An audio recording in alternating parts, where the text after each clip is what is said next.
Bismillaahi Raxmaani Raxiim. Asalaamu calaykum waraxmatullaahi wabarakaatu. Soo dhawaada dhammaan walaalaha qaaliga ee ku xidhan Hani Lucky Channel. Jima iyo Ayaan maxaa ku dhacay?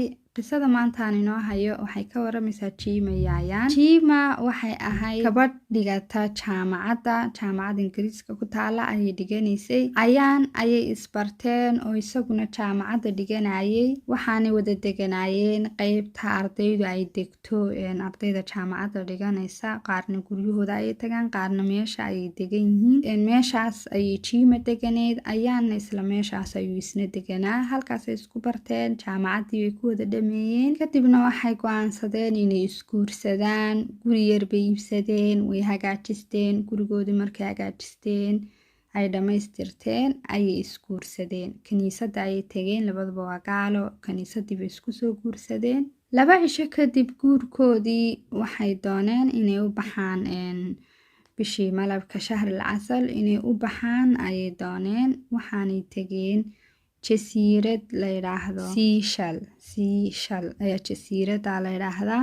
Waa jasiirad aad u qurux badan, biyaheeda nadiifta ah, badda ciideeduna waa ciid cad, waana meel aad iyo aad u qurux badan. Jima iyo Ayaan markay meeshii tageen maalinkii labaad waxay u baxeen dhinaca baddaas ay ugu soo badaashaan. Markaa Jima kursi bay qaadatay. Gaaladu badanaa waxay jecel yihiin inay cadceedda isku dhigaan midabkooda cad maxay ahayd ugu noqdo brown oo kale.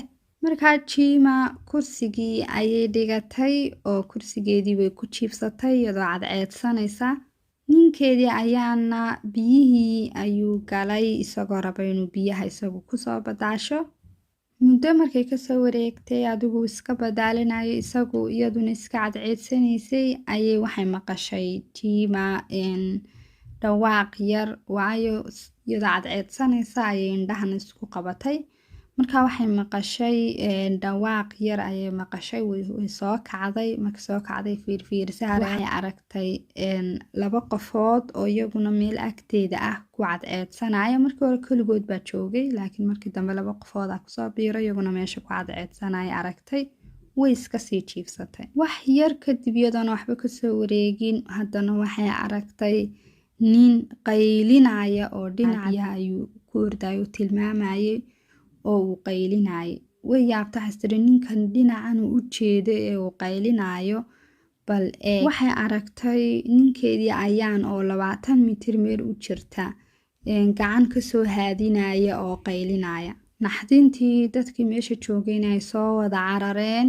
Waxa meesha joogay markaa oo badda ku jiray nin dooni yar wata oo meesha isna badda meel u dhow joogay oo badda isna ku dhex jiray, laakiin meesha uu Ayaan ka qaylinayo u dhowaa. Ninkii iyo nin kale oo la socday xoog ayay usoo dhaqaaqeen oo doonidii yareed mashiinba xagga dambe kaga xidhan maxay ahayd kaxaynayo biyihii wareejinayo hoos oo doonta yare ku soconayso.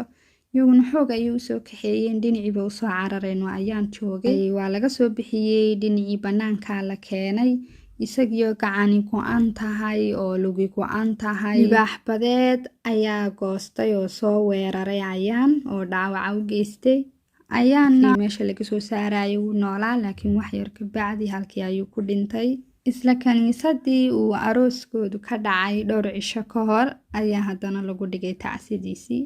Jasiiradda Seychelles ayaama ka horeeyay sidaasoo kale ayuu libaax badeed dad ugu geystay dhaawac, laakiin dhibaatada ka taagan dadkii meesha ka mas-uulka ahaa si fiican dadku ugumay sheegin ama meeshii kumay dhejinin wax sheegaya inay meeshani khatar tahay oo la geli karin.